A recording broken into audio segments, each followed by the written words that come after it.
Our full 10 members of our federal congressional delegation were present. We were joined by Governor Moore. We had Secretary Buttigieg, the Secretary of the Department of Transportation, and we had Administrator Young from OMB that was there. We had representatives from the Army Corps. Secretary Connor was there and General Spellman was there. And we had representatives from the U.S. Coast Guard. Admiral Gautier was representing the Coast Guard, and we had Paul Wiedefeld, the Secretary of the Maryland Department of Transportation. It was a bipartisan group, and I believe you'll find that there's going to be bipartisan support to do everything we need to carry out President Biden's commitment to make sure the federal government's there to do everything that's necessary in regards to the catastrophic loss of the Francis Scott Key Bridge, including opening the harbor and the channel, as well as the replacement of the bridge. And I also always want to acknowledge the extraordinary work of our first responders who saved lives. We tragically lost 6 souls. Our hearts and prayers and thoughts are with them, as well as the support systems that we have developed to help those families. We recognize that many lives were saved because of the quick response from the first responders. President Biden has made it clear and has delivered on the commitment that the personnel and resources of the federal government will be there, have been there from day one to get the job done as quickly as possible, and we are extremely thankful. We got an update in regards to the opening of the channel. Incredible work has been done. These divers that go down there, it's really dangerous work. We now have 2 alternative channels that are open. We have a 3rd channel that will be opened this month that will deal with the majority of traffic into the Port of Baltimore. And by the end of May, we hope to have the entire channel reopened. That's incredible work by very talented people. We also are working right now on the replacement of the Francis Scott Key Bridge. So the question was asked, what do you need from Congress in order to make this happen the way that we want to make sure it's happened without any delay? And we intend to introduce legislation very soon, coordinated through our delegation, that will clarify that in regards to the federal participation by the state, that this will be 100% federal funds in regards to the costs related to the destruction and replacement of the Francis Scott Key Bridge. That legislation is necessary because of a 90-10 in the original language. This is not unprecedented. The 100% was used in regards to the Minnesota bridge replacement, and this is a commitment that is normal for this type of a catastrophic loss of a major infrastructure in our country. We will also make it clear, as it is under current law, that in regards to any third-party recoveries from liable entities or insurance will go to relieve the federal taxpayers of the burdens that have been sustained as a result of the loss of the bridge. But as it was pointed out at this meeting, that process will not delay the immediate moving forward with the replacement of the Francis Scott Key Bridge. We will not delay until liability is established, but once liability is established and funds are received, it will go towards the taxpayers. I've said this often, the Unified Command has been unbelievably effective in bringing all of us together to be able to respond the way that we have. The leader of our state of Maryland has made that his priority. It's ever since the bridge came down, he's been there every single day, making sure that our state agencies are working in conjunction with our federal partners so that we can get the job done on behalf of those that are affected by the bridge that have come down, the families of the victims, as well as making sure the channel is opened as quickly as possible and the bridge is replaced. So I'm very proud of the leadership we have in the state of Maryland, and it's now my honor to bring up the governor of the state of Maryland, Senator Moore. Governor Moore. Good morning. I'm beyond grateful to Senator Cardin, not just for the leadership and for the vision, but also for the invitation to be here today. And I'm thankful to this entire delegation. I say I am blessed that I have the most outstanding federal delegation that any governor could ever ask for. And I'm grateful because today represents exactly what it has been like for these past 2 weeks. Because the state of Maryland is still very much mourning. We're still very much mourning the loss of 6 Marylanders who were working in the middle of the night, doing dangerous work that did not have to be deadly. That the state of Maryland is still mourning because we know that there's still 3 souls that are still unaccounted for. And for them, for their families, we continue to pray for them and to pray with them and pray over them. But we also know that the meeting today was very emblematic of the kind of support that the state of Maryland has had from the very beginning. Because about 2 weeks ago, a part of our soul fell into the Patapsco River, a part of our landscape, and a part of what makes Baltimore, Maryland so special.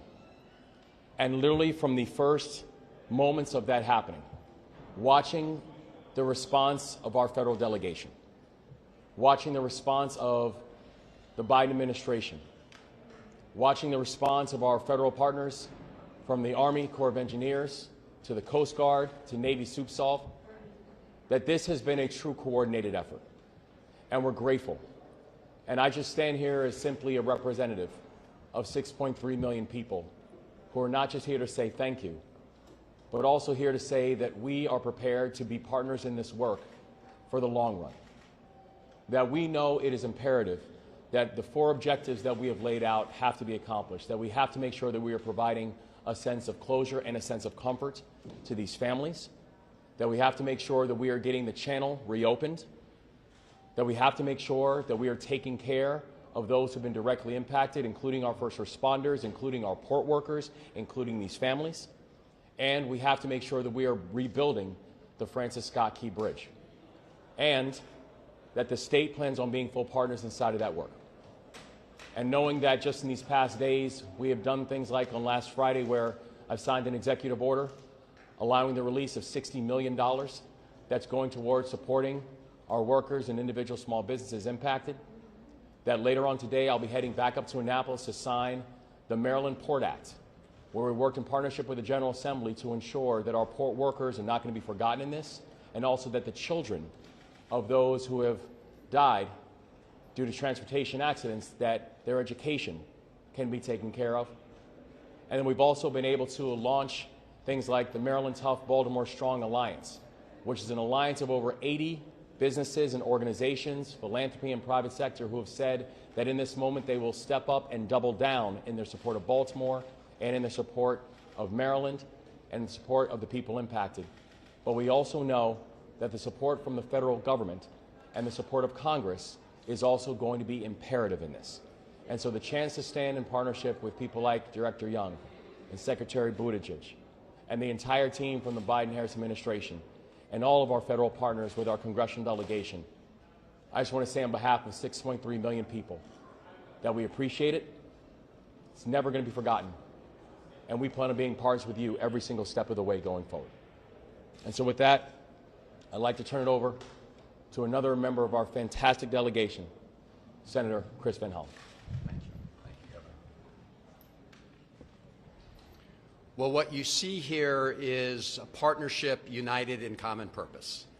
The purpose being, first and foremost, to support the families of the 6 souls that we lost on that tragic day, to embrace and thank and support the first responders who put themselves at risk to help others, and then to get about the business of making sure we open the port, we deepen the channel. That work is already underway. That as that work moves along, that we support the workers who have been displaced and delayed because the port is closed, as the longshoremen and thousands of other workers and small businesses that rely on the business of the port for their livelihood.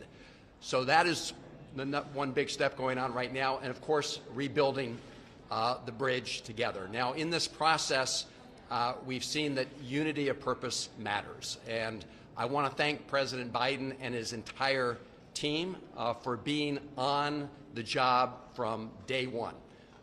Early in the day of this disaster, many of us got phone calls from the President. It wasn't just to say, my heart is with you. It was to say, here's what I've already ordered. And he laid out what he had already said and done, and then to say, and we're here for anything else that you need. So to Secretary Buttigieg, to Director Young, to all of the partners who are here, the Army Corps, the Coast Guard, the folks who aren't here, the Department of Labor, the SBA. At a moment like this, when you see a tragedy and disaster that has national impact and national scope, you realize just how indispensable the federal government is to making sure that a city like Baltimore and the state of Maryland can get on its feet and be made whole. So I want to thank the President, all the executive partners here, our governor. Our governor has been nonstop. He's been on this every day, 24/7 with his team. Secretary Wedefield is here, but his entire team. And again, making sure that we hit those key issues, beginning with supporting the families of who lost loved ones. So, Governor, thank you and your entire team. The Mayor of Baltimore is not here, but I do want to thank the Mayor, Mayor Scott, and all that they have done as well. And of course, my colleagues in the federal delegation, we are united in our efforts to make sure that we move forward. The executive branch of the federal government is already on the job. Senator Cardin, as you know, heard, is going to lead our effort here to introduce legislation shortly to make good on the President's commitment that the federal government will be there entirely for the state of Maryland. He and the executive branch are doing what they need to do. Now it's up to all of us in Congress on a bipartisan basis to finish that job, to make sure that having entered already the emergency relief program, and Secretary Buttigieg, thank you and your team for such fast work there, already released $60 million. That program already provides that 90% of the costs of a new bridge will be covered through that program. There are lots of other states of all political persuasions that rely on that fund, and so we look forward to working together on a bipartisan basis to making sure that fund is available for all those projects that are there. And then, as Senator Cardin said, we will be introducing legislation for the other 10%, making crystal clear what is already in the law, but emphasizing the fact that any funds retrieved through lawsuits and liability are returned entirely to the federal taxpayer. So a lot of work that's been done, a lot of work still to be done. And now let me turn it over to somebody who not only has been on this 24/7, but made phone calls to members of our delegation 3 a.m. as soon as he heard the news of this disaster. He was on the job, visited the Port of Baltimore that day. He's been guiding us through this important work from the executive branch perspective, and that is Secretary Pete Buttigieg. Mayor Pete.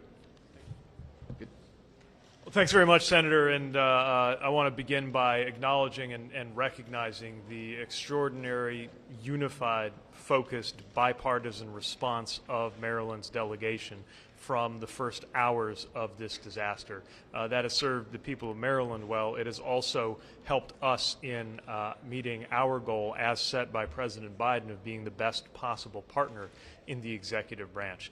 Likewise, the extraordinary leadership of Governor Wes Moore and his team has served the people of Maryland well and has made it possible for us to be in seamless integration in making sure that every federal tool can be brought to bear to deal with this both in the immediate response and for the long term. President Biden has had the same message internally to the executive branch that he has had externally to the public, the delegation, and the people of Maryland, which is to use every tool at our disposal to make sure that we help Baltimore and Maryland recover stronger than ever before.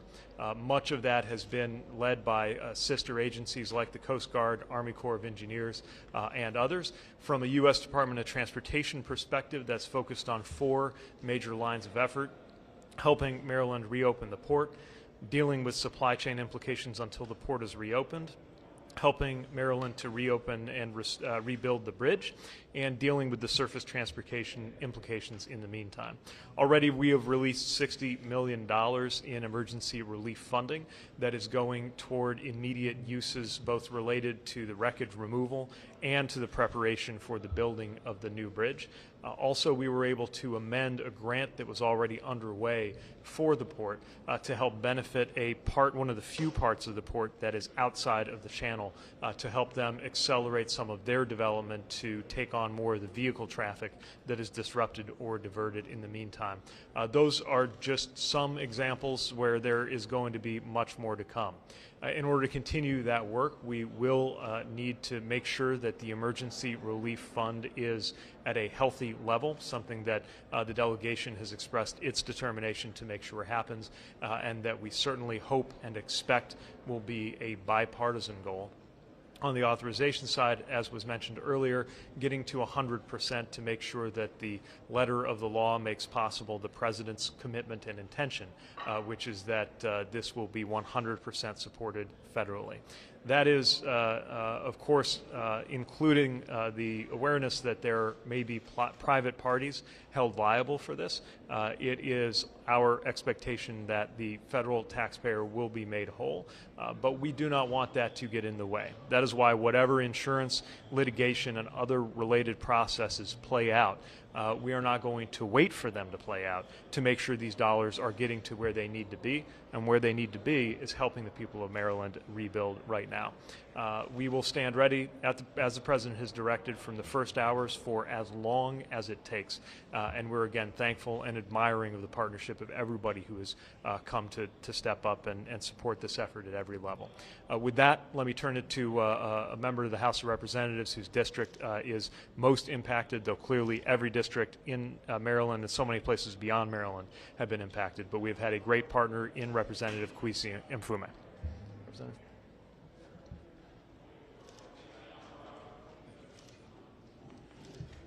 Ladies and gentlemen, good morning. I obviously want to echo much of what has been said, but I would really be at fault if I did not first thank our governor, who, from the instant that this disaster occurred, marshaled all of the resources in the state of Maryland and then ultimately around the country to bring us together as a team. Governor Moore, the people of Maryland really appreciate that, and the people of Maryland will remember it forever. I want to also thank Senator Cardin for convening us today here, along with his partner in the Senate, Senator Van Hollen, both of whom's leadership has been extraordinary, so that we might talk about the federal effort more and talk more about how we feed into, but more importantly, how we support the effort. President Biden has put forward a plan. We are all looking and working and trying to find a way to make that come to life. And so whether it's the Army Corps of Engineers, which has done an excellent job, or the United States Coast Guard, an equally great job, the Secretary of Transportation, Mr. Buttigieg, who was just here, who's being a little humble, but I have to tell you was one of the first boots on the ground to move us to where we had to be. This is a tough one. I think we all know that. It's been a tough 2 weeks for many of us who've been there at that bridge over and over again, like so many of the people here behind me.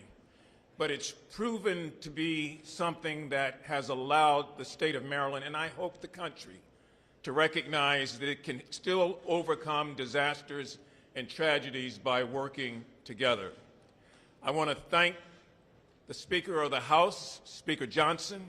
I want to thank Minority Leader Hakeem Jeffries, both of whom have expressed to me personally and to many of you their sincere desire to want to find a way to get us beyond this point. Our thanks also to Rosa DeLauro on Appropriations and Tom Cole, the soon-to-be Chair of Appropriations, for not only understanding this, but pledging their support in every way possible. And every now and then, when we have been doing these, we stop to make mention of those 6 men on that bridge, stories that really have not yet been told. Men who have been in this country 16, 17 years, working 2 jobs, who are married, raising children, giving of their heart and soul and sweat, and who on that fateful night met their end. We, as the governor said in Maryland, and I hope all over the nation, continue to lift them in prayers. Their lives, as we know, will never be the same again. And we want to thank the people on the ground, the 3,000+ longshoremen, all of whom on the docks know that their jobs are in jeopardy for a while. All the small business owners and truck drivers, all the first responders and the people who've given of themselves with food for the workers on the scene. I would be remiss if we did not mention that, and to mention also the great people of the Dundalk community and the Turner Station community who have embraced all that has been going on and have helped to make it much better for those of us who've been on the ground.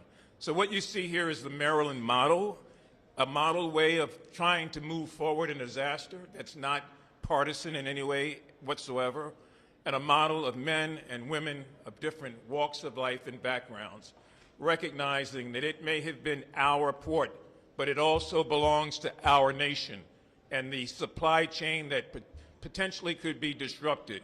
It's a thing that we want to try to find a way to prevent. So I mentioned a moment ago the great work of the Army Corps of Engineers. It's my pleasure to introduce and to bring to you General Spellman, who's overseen much of that command and has helped significantly get us to where we are today. Ladies and gentlemen, good morning. I want to start out by thanking Senator Cardin and Governor Moore for inviting us to this morning's discussion. We are very, very proud to be a part of this team. And I do want to begin by saying we are forever mindful of the Governor Moore, and President Biden's #1 priority, and that is to do all we can to find the remaining missing 3 workers and return them to their families.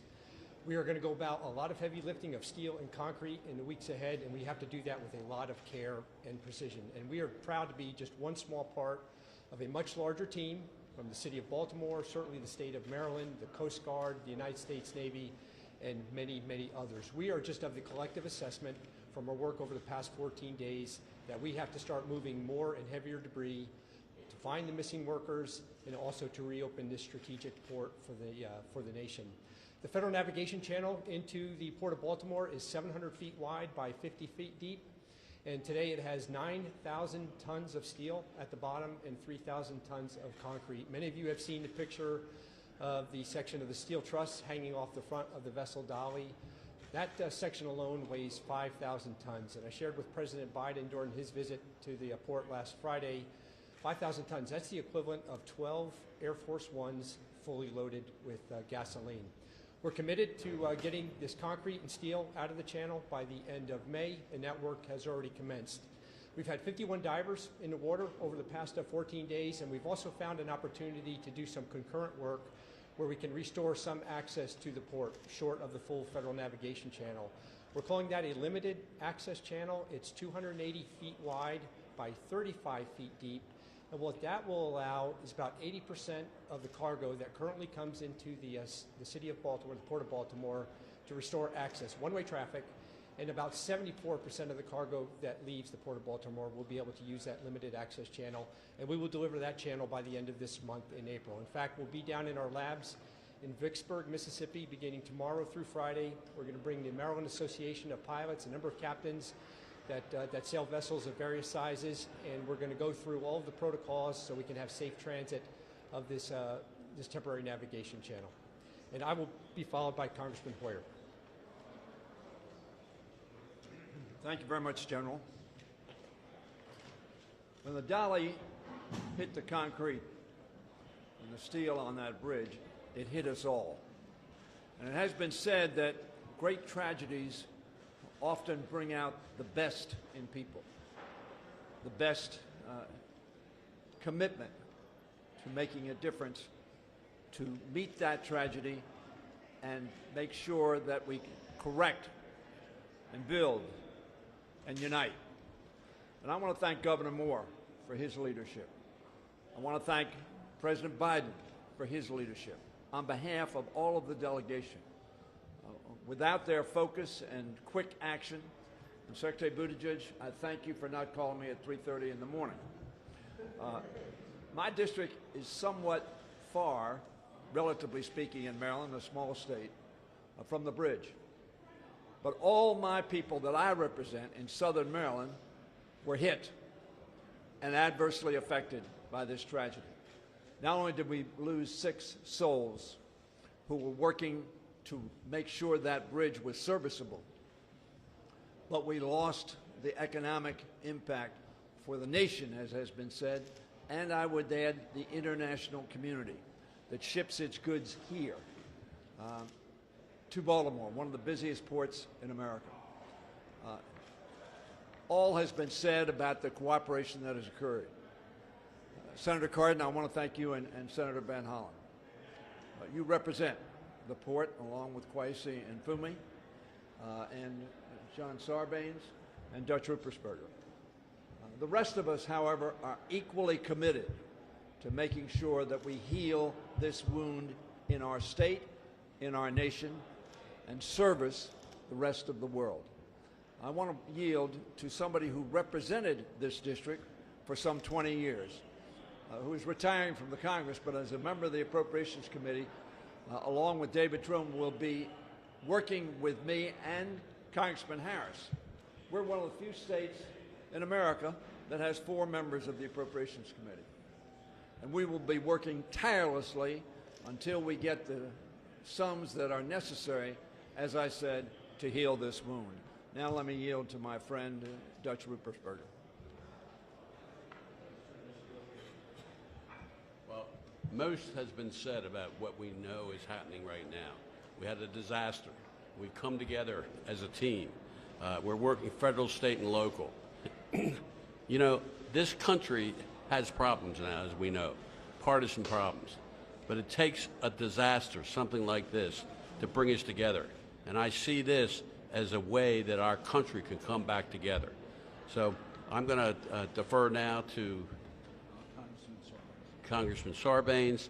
I'm just really proud of this team and everyone involved in making things better now that we move forward. Thank you. Thank you very much, Dutch. Good afternoon, everybody. I was born in Baltimore. I grew up in Baltimore. I still live in the Baltimore area. I feel that Baltimore pride that says when we get knocked down, we pick ourselves back up, and people all over the region were picking themselves back up on that day after this bridge collapsed.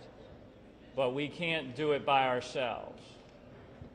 Which is why I want to thank President Biden and his team for the immediate and ongoing response. I want to salute Governor Moore and his team. Together we're going to get through this, and we got assurances in the meeting we had today that unified, coordinated response is going to be there in the short, medium, and long term. Led certainly by Senator Cardin, Senator Van Hollen, Congressman Mfume, who've been in the forefront of this response over the last couple of weeks. Baltimore's a tough place. There's a lot of grit there, and there's a lot of deep pride, and you're seeing all of that coming to the fore in this critical moment. So we're going to keep pushing through. We're going to get that channel cleared, and we're going to get that bridge rebuilt. Thank you very much. And it's a bipartisan response. We've seen that already. We want that spirit to continue. And what makes our delegation bipartisan is the next person you're going to hear from, Congressman Andy Harris. Thank you very much. First and foremost, be certain to keep in your prayers the 6 families who were affected most deeply by this event. Now, beyond that, tragedy knows no partisanship. This wasn't a Republican tragedy, it wasn't a Democrat tragedy, and the solution won't be a partisan solution, it'll be a bipartisan solution. I'm committed to working because we know that there will be legislation that's necessary in order to deal with this, in order to make sure that Maryland doesn't have to bear a cost share, to make sure that this bridge is built back better than the bridge that was there already. And I'm committed to make sure that we navigate this through a bipartisan process, both houses, get it to the President's desk so that we can bring relief, again, to the City of Baltimore, the State of Maryland, and get that bridge rebuilt. Thank you. Congressman David Trone. And bringing up the rear end. First of all, what's most important to think about, again, as it was mentioned, the 6 souls that lost their lives: Mexico, Guatemala, Honduras, El Salvador. These are immigrants that are so often vilified throughout our country now, yet they're often the greatest Americans, Americans that work the toughest jobs and the toughest hours of the day with very little respect and compensation. So we need to continue to honor them and realize their importance to our society. I want to also thank Governor Moore, his leadership on the ground, being there every day. He has been the quarterback. He's been the go-to guy to get this partnership with the federal government executed. So he has just been a rock star on this effort. But at the same time, as was mentioned, as an appropriator, a bipartisan appropriator, working with Congressman Harris, future appropriations chair Tom Cole, we got to bring these dollars home in a positive way. But at the same time, the devil's in the details, and we got to make sure we execute on President Biden's promises. His promise to make sure that union labor builds this bridge. We need these projects to have project labor agreements so our union brothers and sisters can build the bridges right and the right way and on time. And we got to keep thinking about those that have lost wages, our longshoremen, our small businessmen. In the Port of Baltimore, $2.2 million a day, lost wages. Guess what? $430 a week unemployment ain't going to cover it. The special fund by the state, maybe $600 a week. That's not going to cover it. They still got mortgages to meet, food to put on the table. So we need an all-of-government effort not to just let that slip through the cracks and say, oh, the port's open now again. It's June 1. Too bad. The president's made a commitment to all those there to make up on those lost wages, and we've got to come through on that, and that's what this team will do. So thank you. Let me also acknowledge that Congressman Raskin and Ivey joined us for the delegation meeting. And let me just underscore the point that Congressman Harris made and others, that we are going to work in a nonpartisan, bipartisan manner to make sure that we can deliver on the commitment that President Biden has made and that has been used in previous disasters similar to this. With that, we'll open it up for questions. What, you want to?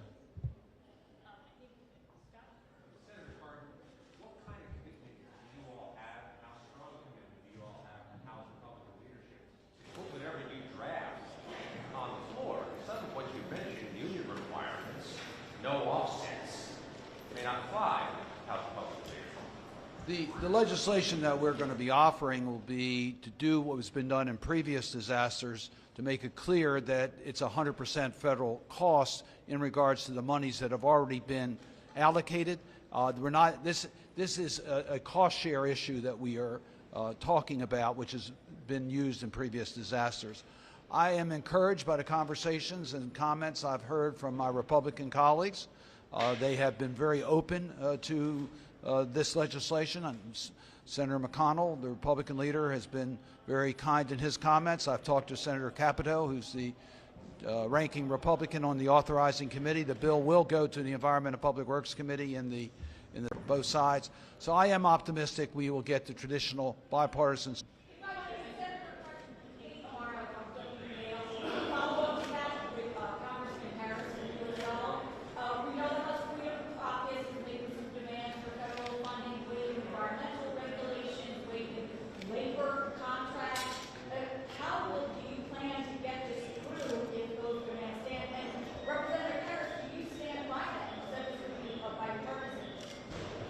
So let me make it clear, because there's a lot of other issues that may get engaged, as we do with any public contracts. That's not necessary for Congress to take legislative action. So we will be working with the Biden administration to address all the concerns of our colleagues to make sure that we get the best cost and quickest action, particularly in the replacement of the bridge. I was impressed by the conversations of Secretary Buttigieg and Secretary Wiedefeld about using a process that will streamline the procedure so that we can get a modern replacement bridge that meets the needs done as quickly and as cost effectively as possible and as safely as possible to deal with this issue. So there'll be times and discussions for all these points. The fundamental issue right now is passing legislation to clarify that this is 100% federal responsibility.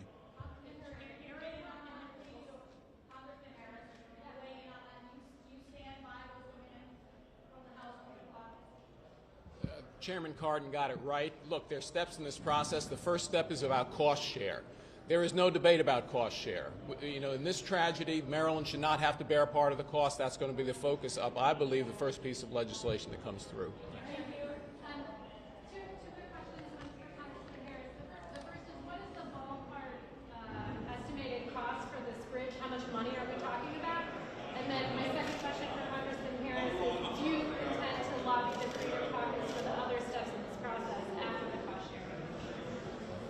I didn't hear the second question. Maybe he did.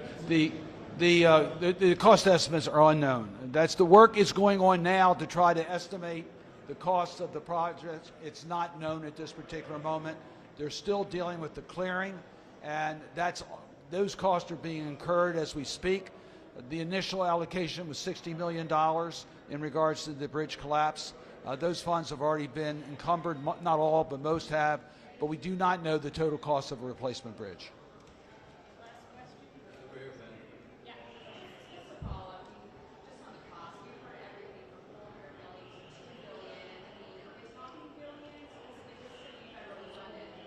I don't think we know that. We had some discussions in our delegation meeting, and the experts don't know that. They don't know the range right now. It depends on the design of the bridge, the modern technologies to make sure it protects. There's been a 3,000% increase since 1975 when this bridge was constructed in regards to the amount of traffic cargo that goes through the channel itself. So it needs to meet the current needs in regards to structure, height, etc., and that's being evaluated as we speak. What the commitment is to make sure that the key bridge is replaced. It's replaced with a bridge that represents the modern capacities for a bridge of this type, with the type of vehicle traffic and over a very active channel. And those costs will be reviewed, and they're looking at ways to streamline it to make it as cost effective for the taxpayers of our country.